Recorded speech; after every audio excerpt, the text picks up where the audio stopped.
In your top stories at 4 o'clock, drug lords arrested in KwaZulu-Natal and clashes in Turkey. Good afternoon, I'm Carmen Reddy. The Durban Organised Crime Unit has arrested 5 alleged drug lords in the Chatsworth, south of the city. The crime intelligence operation began on Friday evening after police confiscated drugs including heroin, mandrax, dacha and rock cocaine worth 2.5 million rand. Officials also seized thousands of rands in cash. Police spokesperson Vincent Mdunge. The Durban Organised Crime conducted an intelligence-driven operation in the Chatsworth, Bayview and Shallcross areas. That is where they were identified well-known drug lords in the area that are terrorizing the community.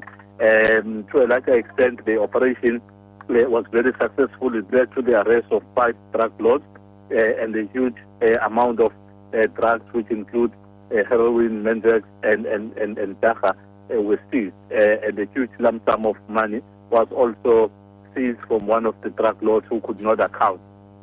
Most Port Elizabeth residents can expect running water by tomorrow afternoon. One of the 2 main pipes that burst last week, causing water cuts, has now been repaired.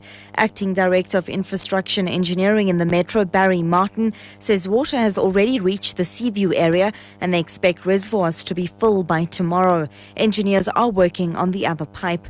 Martin has asked residents to continue to use water sparingly. At the moment, as you can see behind me, we have made substantial progress, better than what we expected since Thursday when the disaster occurred.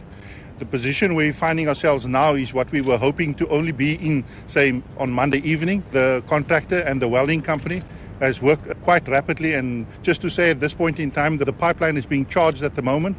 The water has reached already Seaview. So if everything goes well, by probably tomorrow lunchtime, we probably will be in a much better position than we have been since Friday evening. President Jacob Zuma's visit to Jamaica has been indefinitely delayed due to Tropical Storm Ernesto. The presidential jet has been stuck on the tarmac in Brazil, where it landed for refueling and has not been given the all-clear to fly to Jamaica, which lies directly beyond the flight path. Showen Bryce Peace, who's been waiting for the president's arrival in Jamaica, reports. The president was due to land at approximately 3:30 p.m. South African time, but officials here in Jamaica say they have no way of telling if or when he will leave Brazil. Tropical Storm Ernesto, which is expected to strengthen to a hurricane over the next 48 hours as it heads in a westerly direction across the Caribbean, is expected to soak Jamaica in the coming 24 hours, just as this country is preparing for its 50th anniversary of independence.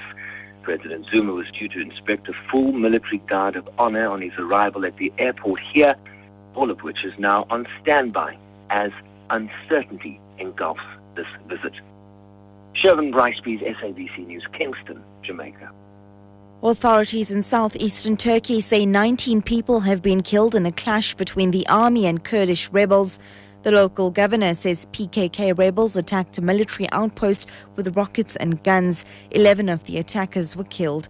The BBC's Richard Kaplan is in southern Turkey. This is one of the most serious attacks which the PKK have carried out in many years. Apparently, they tried to storm 3 border posts in the border between Turkey and Iraq. 19 people killed. We understand 6 of them were soldiers. And this has been at the end of what's been a pretty serious operation ongoing for the past few days, involving the Turkish military. They've been flying attack helicopters into the area. So this has been a very serious incident indeed. Israel has prevented 5 senior diplomats from entering the West Bank, where they were to attend a meeting of the non-aligned movement in Ramallah. Israeli officials say the foreign ministers of Algeria, Bangladesh, Cuba, Indonesia and Malaysia were refused entry because their countries had no diplomatic ties with Israel. Envoys from 13 nations were set to meet to discuss Palestinian plans for upgraded membership of the United Nations. And South Africa's Renee Kalmer has finished 35th in the women's marathon at the London Olympics. The race was won by Ethiopia's Tiki Gelana in an Olympic record time of 2 hours, 23 minutes and 7 seconds. South Africa's men's hockey team lost 4-5 to Pakistan after relinquishing a 4-3 lead with 7 minutes to go.